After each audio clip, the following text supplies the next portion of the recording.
नमस्कार, जय माता दी। स्वागत है हमारे चैनल आस्ट्रो ओम में। कैसे हैं आप लोग? उम्मीद करता हूँ आप लोग खुशी हैं, ठीक है, अच्छे भी हैं। तो आज मैं लेके आया हूँ बुधवार व्रत कथा, जो अपने गणेश जी की होती है। आइए मैं आपको पढ़ के उनको सुनाता हूँ।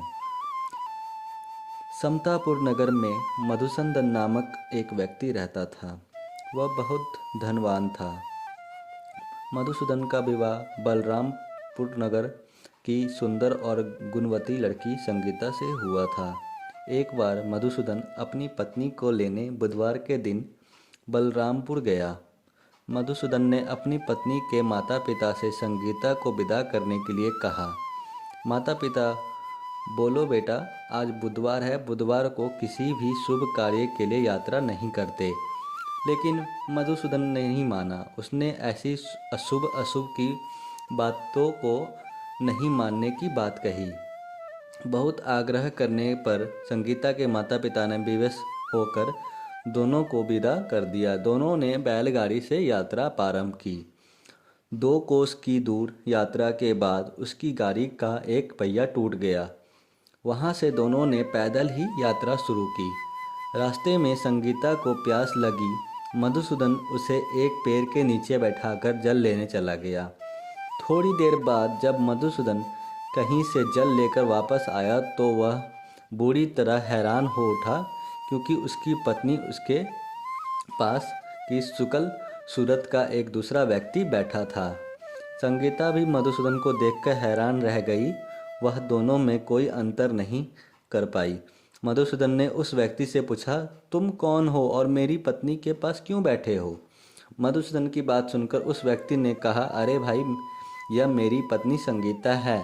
मैं अपनी पत्नी को ससुराल से विदा कर लाया हूँ।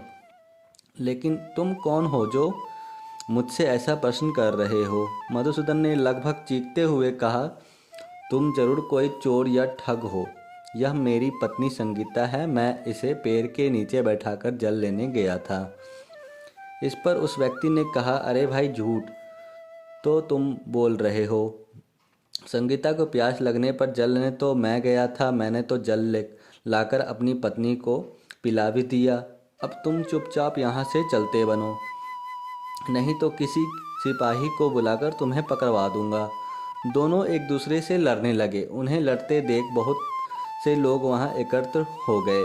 नगर के कुछ सिपाही भी वहां आ गए। सिपाही उन दोनों को पकड़कर राजा के पास ले गए। सारी कहानी सुनकर राजा भी कोई निर्णय नहीं कर पाया। संगीता भी उन दोनों में से अपने वास्तविक पति को नहीं पहचान पा रही थी।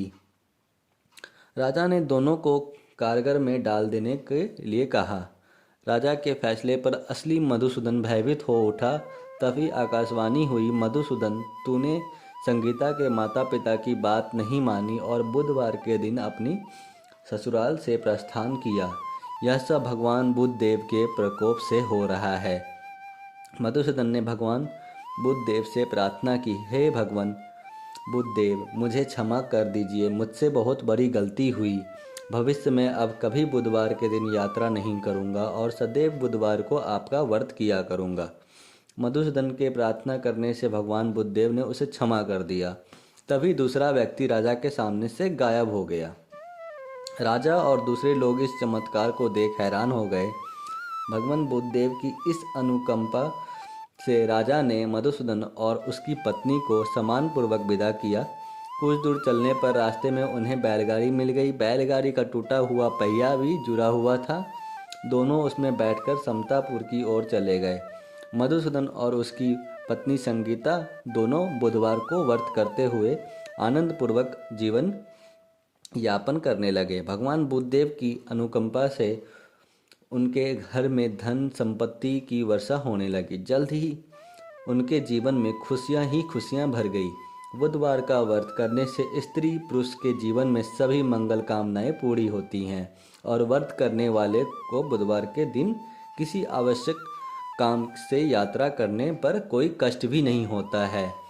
ये थी बुधवार जी की व्रत कथा और इनको सुने। आप नहीं समझ पाए हैं तो दोबारा सुन ले। धन्यवाद। जय माता दी।